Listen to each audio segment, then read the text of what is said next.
أشهد أن محمدا رسول الله أشهد أن محمدا رسول الله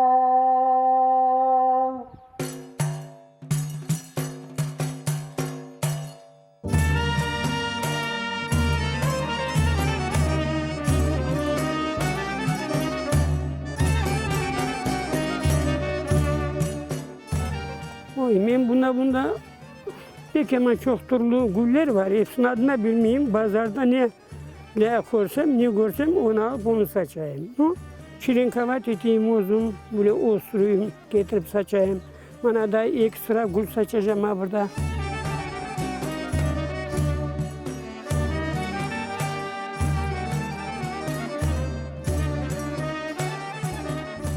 Oğlumla bayağı akça topladım. Şimdi 4 balam var. İnşallah ballar benim gurme akça tapar. Ana bunu bu camiye rastkot eterliğe vermeyi isteyeyim ha. Sağ olunuz. Allah razı olsun sizden. 100 yıldan yaşan.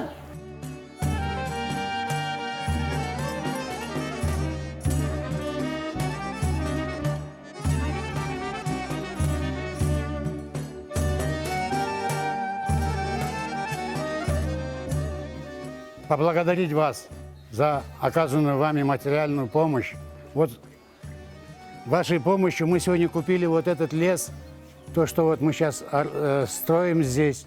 С января месяца построили абдесхане. Сегодня вот начали строить крышу нашего джами. Средства еще нужны будут, конечно, это минвату, потолок делать, обшивки делать. Тут много денег еще нам нужно. Allah çalışalar hepiniz de çok sağ olunuz bizge kol tutkanınız için. Allah Teala bütün tutkan işlerinize yardımcı olsun. Bolgan bakçalarımızı biz işlettik. Endi sizlarga gene de müracaatda olamiz. Kimi kuchi nazlı olsa da bizge yardım berse Allah Teala razı olur inşallah.